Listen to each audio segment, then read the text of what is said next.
दर्शक बंधु आपण स्वागत करुँ खबर ओडिशा को देवव्रत बर्तमान ए राज्यर पुनर्निर्वाचन आज हूँ शेष प्रचार और शेष प्रचार में विजु जनता दल जो रही केन्दुझर जिला बड़बिल पौरपालिका जो 15टी वार्ड अंतर्गत और सीधासख आम पाखे अच्छा विजु जनता दल पौराध्यक्ष पार्टी स्वागत करा खबर नमस्कार। आज देखु पूर्व निर्वाचन में आज हूँ शेष प्रचार और शेष तारीख आज कौन कहे जनता जनार्दन जनता जनार्दन जो अच्छा बड़बिलवासी समस्ते आम ओडिशार मुख्यमंत्री को बहुत भल पाती। आ 15 को 15 वार्ड विजु जनता दल कैंडिडेट जीतबे सांगे चेयरमैन जीतबे। चंपार विधायिका श्रीमती मीनाक्षी महांत भी मैडम भी अच्छा सीधासख आम भी किसी कथबार्ता सागर मैडम स्वागत कर खबर ओडिशा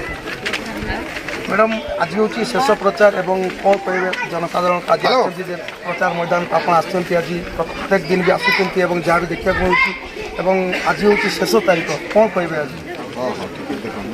केवल मुझे कहबी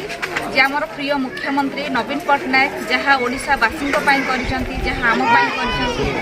अन्य कौन राज्य में करना दीर्घ पांच थर दीर्घ 22 वर्ष है से ओडिशा को सुशासन दे तेणु आमर आशा और भरोसा जे आम बड़बिलवासी आम प्रिय मुख्यमंत्री बहुत भल पाती से बड़बिल 15टा वार्ड काउंसिलर और आम चेयरमैन भारी मात्रा विजयी और बड़बिलवासी देखिए से केते संकोचन धन्यवाद। देखुले कि दर्शक बंधु आम जो चंपा निर्वाचन मंडल विधायिका मीनाक्षी महांत सागर कथी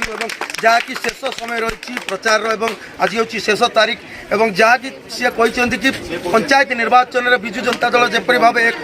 तरफा बाजीमात करता सेपरी भाव पौर निर्वाचन में एक तरफा बाजीमात कर सहित केन्दुझर जिला बड़बिल पौरपालिका बाजीमात कर विजु जनता दल और 24 तारीख रही भोट और 26 तारीख रही भोट गणति से दिन जना पड़ जनता जनार्दन क्या भोट केन्दुझर बड़बिल देवव्रत पात्र रिपोर्ट खबर ओडिशा।